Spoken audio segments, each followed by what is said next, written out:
Hi hello welcome to Telugu నేను మీ anchor Sarath. ఇవాళ మనతో పాటు నటికుమార్ గారు ఉన్నారు. సార్ నమస్తే సార్.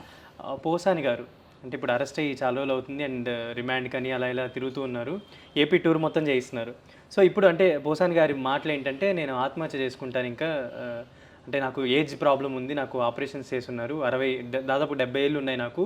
సో ఈ వయసులో నేను ఇలా తిప్పడం కరెక్ట్ కాదు, నేను ఇంకా ఆత్మహత్య చేసుకుంటా అని చెప్పి విలిపిస్తున్నారు. ఎలా చూడొచ్చు సార్ దీన్ని? ఇప్పుడు నేను 2 విషయాలు అడుగుతా.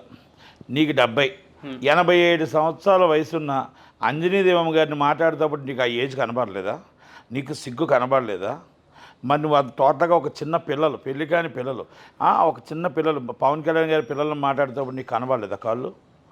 ఏపీ టూర్ మొత్తం 70 సంవత్సరాలు వేసుకొని మొత్తం టూర్ అంతా తిరిగా కదా, జగనన్న జిందాబాద్, జగనన్న జిందాబాద్ అని.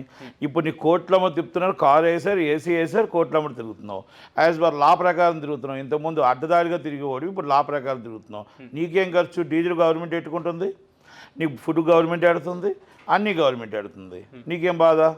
జడ్జి గారి దగ్గరికి వచ్చి నువ్వు ఆ జడ్జి గారిని బెదిరించినట్టు ఉంది. ఇది నువ్వు చచ్చిపోతున్నావు కదా, జడ్జి గారిని బెదిరించినట్టు ఇంకో కేసు రిజిస్టర్ చేయాలా? అవునా? మరి అంతే కదా, బెదిరింపు కాదు, బెదిరింపు. నువ్వు జడ్జి గారిని బెదిరించినట్టుంది. నువ్వు చచ్చిపోతాను అంటే నువ్వు తప్పు చేసావా లేదా? నువ్వు తప్పుగా మాట్లాడావా లేదా? తప్పుగా కాదు, మామూలుగా మాట్లాడుకోవటానికి కూడా లేని మాటలు మాట్లాడావు. మరి ఆ రోజు ఈ వయసు గుర్తురాలేదా?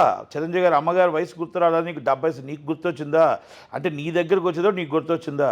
అందుకే రాత్రి నాయక్ సినిమా పెట్టుకొని చూసా, నాయక్ సినిమా పెట్టుకొని నేను చూసా. అందుకే కనుక పోసాని కృష్ణమూర్తి గారు ఆడుతున్న మెంటల్ కృష్ణ డ్రామా నువ్వు ఇంకా మొన్న కూడా మీరు చూడొచ్చు. అంటే కొంచెం గుండె అంటే బాగాలేదని చెప్పి కొంచెం ఏదో డ్రామా కూడా క్రియేట్ చేసి బాగోపోవచ్చు, బాగుండొచ్చు. లా చట్టం ఎవరికి అతిథులు కాదు. తప్పు చేసిన వాడు శిక్ష పడాల్సిందే. దాన్ని నేనేమీ వెనకేసుకు రావట్లేదు. కేసుల్లో నువ్వు బాధపడుతున్నావు అంటే ఇది ప్రతి ఒక్కరికి ఒక గుణపాఠం కావాలి. ఇలా సోషల్ మీడియాలో కిందన పెట్టి ఇష్టం వచ్చినట్టు మేము కామెంట్ పెడితే మమ్మల్ని ఎవడు ఏం అనలేడు అనే ప్రతి ఒక్కరికి ఇది ఒక గుణపాఠం కావాలి. ఇది ప్రతి ఏరియాలో కూడా కేసు పెడితే ఆ సోషల్ మీడియాలో మనం మాట్లాడి తప్పించుకోవాలి అనుకున్నవాడు తప్పించుకోలేము. ఒక తల్లిని చెల్లిని తిట్టినవాడు తప్పించుకోలేము అని మాత్రం ఇది గుణపాఠం పోసాని కృష్ణమూర్తి ఇలా కావాలి అనేది ఒకటి.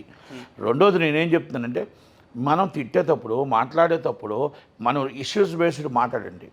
మీకు ఎఫ్డీసీ చైర్మన్ ఇచ్చారని చెప్పేసి తిట్టమని చెప్పలేదు. ఎఫ్డీసీ చైర్మన్ ఇచ్చారనేసి నువ్వు ఫైట్ చేయి. మీ నాయకుడు ఏం చేశాడో మంచి కార్యక్రమాలు చెప్పు. మీకు ఈ యువతల నాయకుడు తప్పు ఏం చేశాడో చెప్పు. అంతే తప్ప ఫ్యామిలీస్ని తిట్టడం, ఆ ఫ్యామిలీస్ని ఇష్టం వచ్చినట్టు మాట్లాడడం, ఎంత దారుణం మాట్లాడో చెప్పడానికి మాకు సిగ్గేస్తుంది. చెప్పడానికి సిగ్గుగా ఉంది. ఆయనకి సిగ్గు లేదు కానీ మాకు సిగ్గు ఉంది. ఎందుకంటే ఆ మాటల వీడియోలన్నీ అవుతూ ఉంటే, మాట్లాడుతుంటే పిల్లల మీద మాటలు, ఆ భార్య మీద మాటలు, ఆ కన్నీరు పెట్టుకుందామా, అలాంటి మాటలు మాట్లాడుతుంటే నిన్నేం చేయాలా? మరి నీలాంటి వాళ్ళు లా ప్రకారంగా వెళ్ళారు తప్ప నిజంగా కానీ మనం ఇంట్లో వాళ్ళు మనం ఏమంటే ఏం చేస్తామంటే కోపం తాపంతో అంటే అలాంటి వ్యక్తిని క్షమించకూడదు అనేది మాత్రం నేను చెప్తాను. ఎందుకంటే ఇదేం కొత్త కాదు. ఆయన గత 20 సంవత్సరాలు సినిమా ఫీల్డ్లో కూడా అంతే. రవిరాజు గారితో కూడా పెట్టుకున్నాడు, అందరితో కూడా కళ్యాణ్తో కూడా, వీళ్ళతో ఆయనకి తీసుకొని పోలీస్ స్టేషన్కి వెళ్ళి కూర్చున్నాడు. చాలా చేశాడు నాటకాల రాయుడు, మెంటల కృష్ణ అన్నీ ఆయనే. అది బూతుల రాయుడు, నాటకాల రాయుడు, మెంటల కృష్ణ.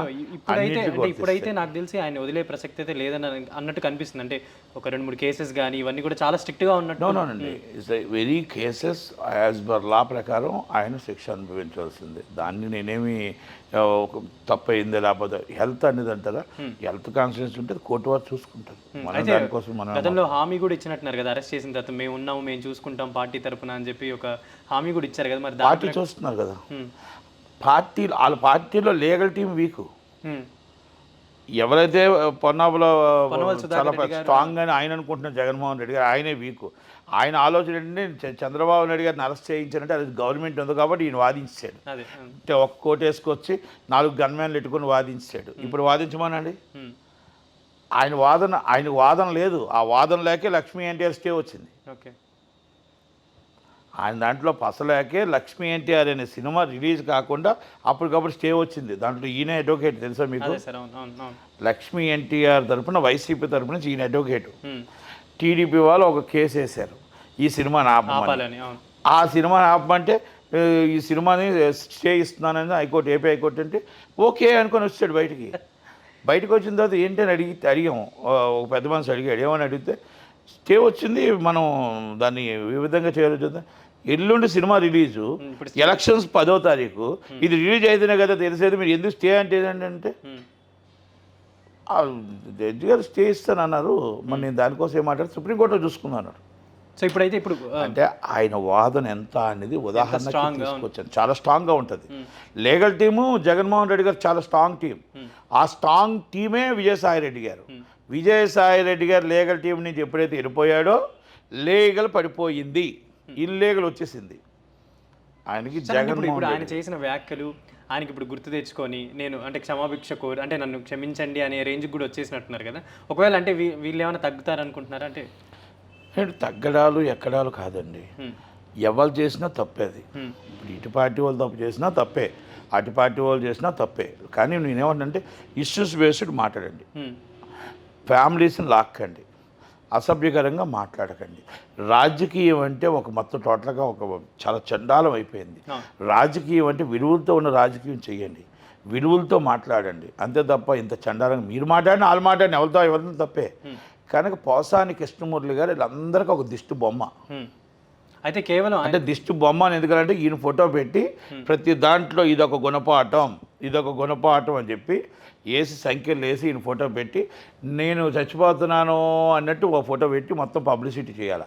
ఎందుకు చేయాలి ఈ మాట అంటున్నానంటే కూడా నేను చెప్తా దానికి. ప్రతి దాంట్లో సోషల్ మీడియాలో మాట్లాడుతున్న అసభ్యకరంగా మాట్లాడుతున్న ప్రతి వాడికి కూడా ఇది గుణపాఠం కావాలి. ప్రతి ఆడపిల్ల మీద కూడా అసభ్యకరంగా మాట్లాడుతున్న వాడికి ఇది గుణపాఠం కావాలి. అంటే పోలీసులు తలుచుకుంటే, కోర్టులు తలుచుకుంటే, లా తలుచుకుంటే ఏ చర్యన తీసుకుంటుంది. అంటే మిమ్మల్ని ఖాళీగా వదిలేయట్లేదని ఒక దానికి ఉదాహరణకు తీసుకోవాలన్న ఉద్దేశమే నేను పోసాని కృష్ణమూర్తి దిష్టి బొమ్మలో పెట్టమని చెప్పింది తప్ప నేను పోసాని కృష్ణమూర్తిని ఉద్దేశించి కాదు. ఎందుకంటే పోసాని కృష్ణమూర్తి పడుతున్న బాధ, ఆ కష్టం ఎదుటోడు కనబడాలి కాబట్టి ఆ గుర్తుగా పెట్టమంటున్నా.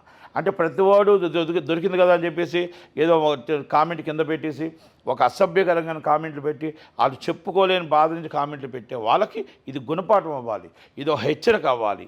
కనుక చట్టం తన పని తాను చేసుకుపోతుంది. యాజ్ పర్ లా రూల్ ఎలా ఉందో న్యాయస్థానం ఏ నిర్ణయం తీసుకుంటే ఆ నిర్ణయం కట్టుబడినట్టు వస్తుంది. ఇప్పుడు ఆయన ఆత్మహత్య చేసుకుంటా అన్న కానీ ఎవరు అంటే జడ్జి కేసు అవుతుంది, ఇంకో కేసు అవుతుంది అంతే.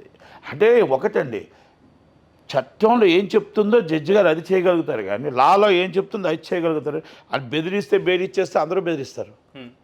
నాకు బెదిరిస్తున్నాను, నా బెదిరిచ్చేయండి, లేకపోతే నేను చచ్చిపోతున్నట్టు ఈయన అన్నారని ఈయనకు బెదిరిస్తే రేపు ఇంకొకరు అదే మాట అంటారు. అంటే ఆ ధోరణి తీసుకుంటామా, లేకపోతే లా ఏం చెప్తుందో ఆ ప్రకారం తీసుకుంటారా? అందుకనే లా అంటే ఇది బయటపడడానికి ఒక మార్గం, అంటే ఒక మార్గం అనుకోవచ్చు. అదే అడ్వకేట్లు నా పక్కన అంబటి రాంబాబు ఉన్నాడు కదా, సమరాల రాంబాబు చెప్పుంటాడు, నువ్వేడు ఆటోమేటిక్గా బెయిల్ వచ్చేస్తుంది నీకు, ఇలా చెప్పు అని. వాళ్ళు ఒక చెప్తే ఈ మాటకు 1-2 చెప్పు ఉంటాడు. ఎందుకంటే మన సుధాకర్ రెడ్డి గారు ఉన్నారు కదా, చెప్పే ఏడ్చి నువ్వు చెప్పేస్తే అయిపోతుంది, అవి మొత్తం టోటల్ 1-2 చెప్తుంటే మనోడు యాక్టర్ కదా, యాక్టర్ ఇంకో 2 ముక్కలు ఎక్కువ చెప్పాడు, అంతే తేడా. ఆటోమేటిక్గా అది రివర్స్ అయిపోయింది, ఆ బెయిల్ వచ్చేదేమో అది. Okay sir, thank you.